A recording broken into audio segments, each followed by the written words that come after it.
90-এর পর দ্বিদলীয় বৃত্তের বাইরে প্রথমবারের মতো হতে যাচ্ছে জাতীয় নির্বাচন,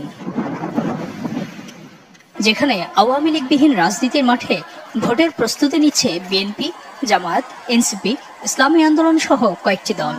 এটি আমাদের ভবিষ্যৎ নির্মাণেরও শপথ। ইসলামী দলগুলো তাদের সভা সমাবেশে এরই মধ্যে জানান দিয়েছে কেমন হবে তাদের জোট সমীকরণ। জামাত, ইসলামী আন্দোলন, খেলাফত মজলিস সহ 8টি ইসলামী দল নিয়ে চেষ্টা চলছে নির্বাচনী জোট গঠনের, যা দৃশ্যমান হবে তফসিল ঘোষণার পর। আদর্শ বা আকিদাগত বিরোধ থাকলেও ফ্যাসিবাদ বিরোধী লড়াই এসব দলকে ঐক্যে পৌঁছাতে সহায়ক ভূমিকা রেখেছে। কয়েকটি ইসলামী দলের নেতারা জানান, জোটের আলোচনায় আছে এনসিপি, এবি পার্টি, গণ অধিকার পরিষদও। এনসিপি, গণ অধিকার পরিষদ, এবি পার্টির সাথে আমাদের যোগাযোগ আছে, একাধিক আমাদের বৈঠকও হয়েছে। তারা যদি আমাদের সাথে অ্যালায়েন্স করতে চায় তাদেরকেও আমরা নিব। কয়েকটা দল নিয়ে একটা জোট, ওটা না, আমরা চাচ্ছি যে মাঠে আমরা সমঝোতা করব। যেই সংগঠনের ক্যান্ডিডেট এগিয়ে থাকবে, যাদের শক্তি সামর্থ্য ভালো থাকবে, আমরা এদেরকে ছাড় দেব।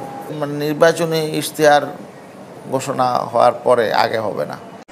তবে বিদ্যমান ব্যবস্থায় নির্বাচন না করার পক্ষে একাট্টা তারা। দাবি জুলাই সনদের আইনি ভিত্তি দিয়ে সংখ্যানুপাতিক পদ্ধতিতে নির্বাচনের।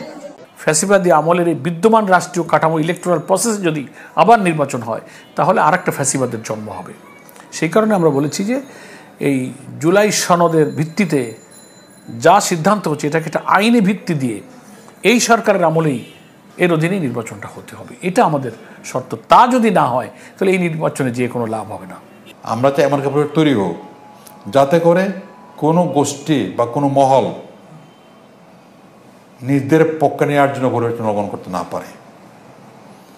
কিন্তু এখন তো নির্বাচন কমিশন বলি আর সরকারি ব্যবস্থাপনা বলি, এটা এখনো অর্জিত হয় নাই।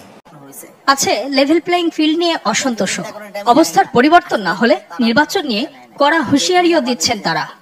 আমরা প্রহসনের নির্বাচন তো যাব না, বিষয়টা এমন না, আমরা হতে দিব না, মোট কথা এটা।